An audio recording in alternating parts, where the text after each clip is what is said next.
Boa tarde e um bom sábado a todos.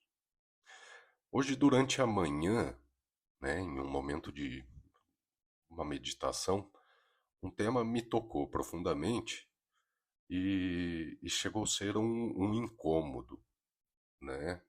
No bom sentido, daqueles que fazem, a gente parar e refletir com uma profundidade um pouco maior.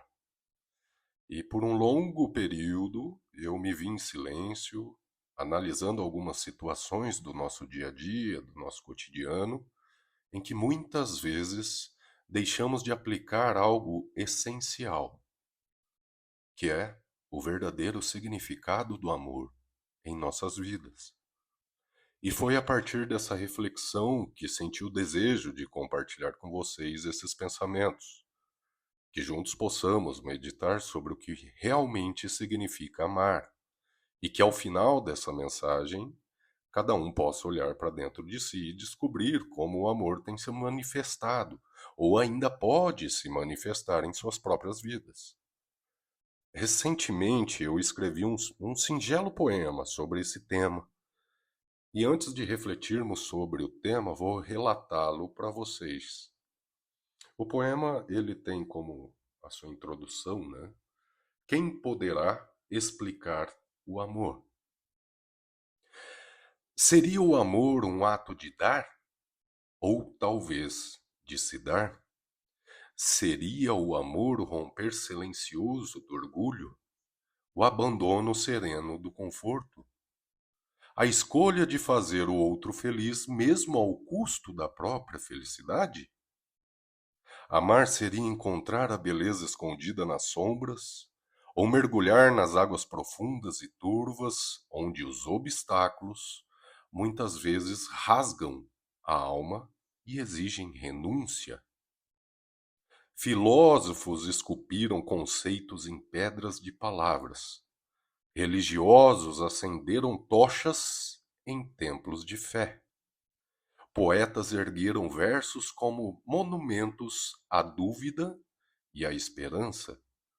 Mas quem, entre todos, pode realmente explicar o amor?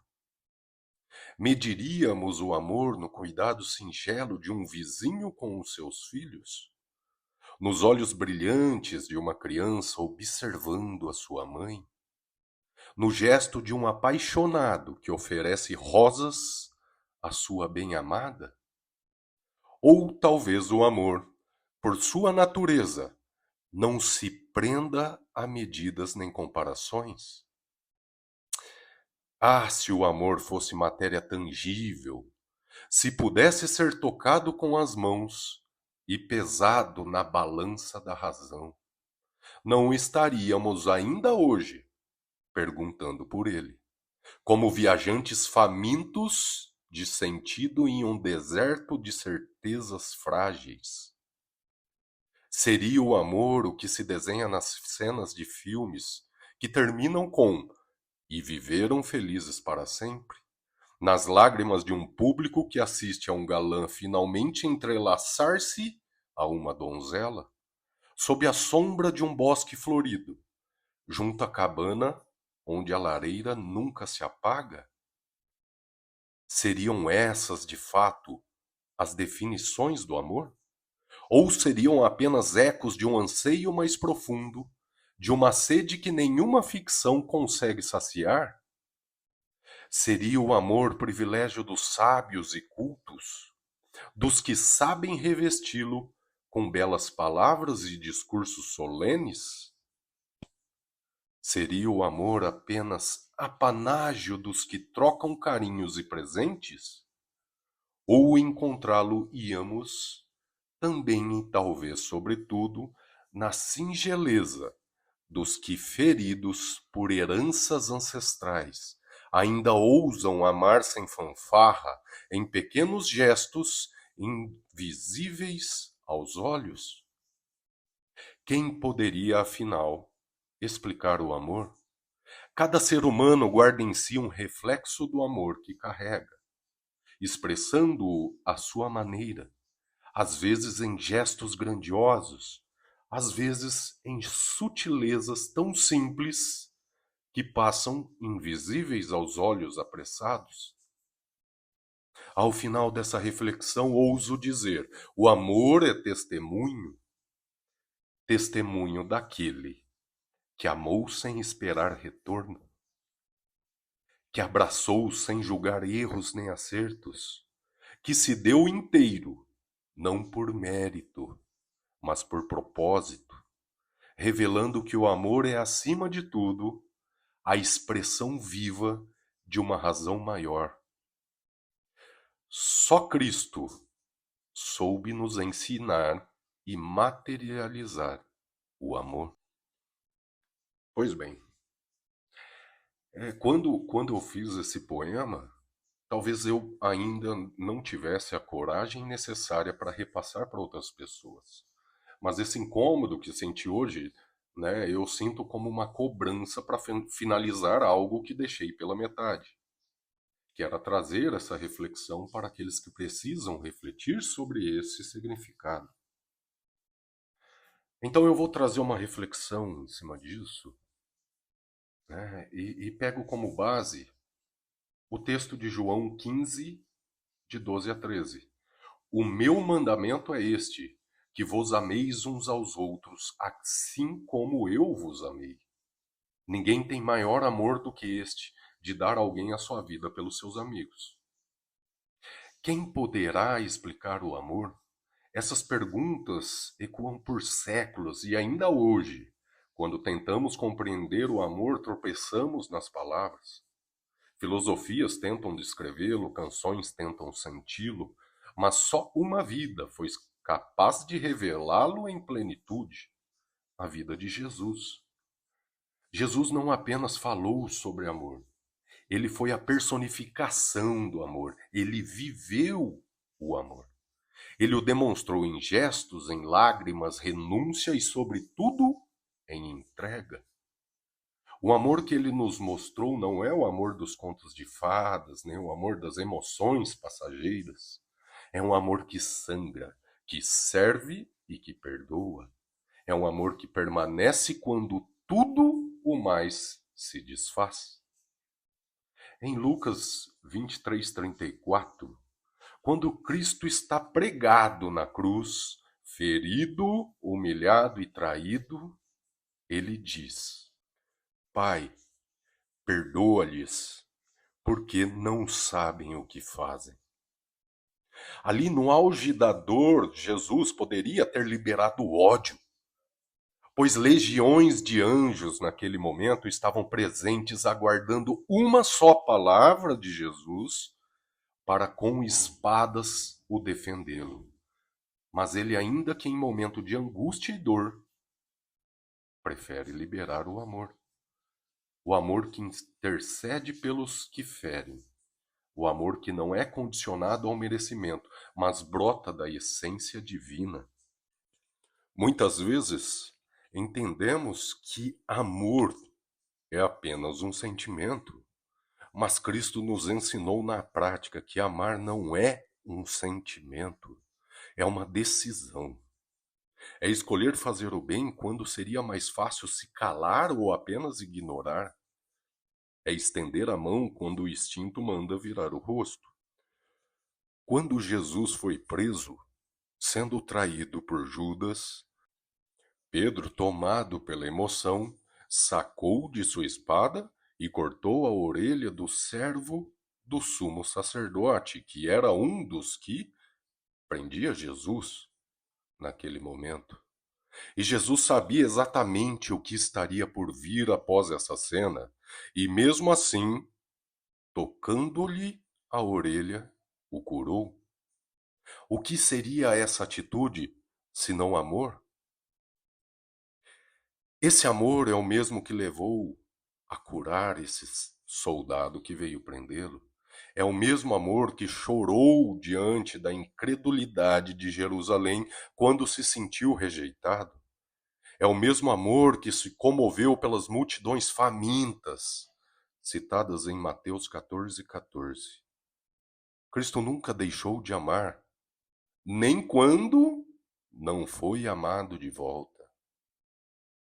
Em João 13, antes de ser traído, Jesus lava os pés dos discípulos, lava os pés de Pedro, que o negaria, lava os pés de Judas, que o trairia, e o faz sabendo o que cada um faria. Esse é o amor em sua forma mais pura. Amar não porque é fácil, mas porque é certo. Ele nos mostrou que amor verdadeiro é serviço, é servir. Amar é ajoelhar-se diante da humanidade ferida e dizer: mesmo que me firas, eu escolho te abençoar. É por isso que Paulo, inspirado pelo Espírito, declara em 1 Coríntios 13:7: o amor tudo sofre, tudo crê, tudo espera, tudo suporta. Amar é resistir ao egoísmo e abraçar o propósito de Deus. É se dar e não apenas dar.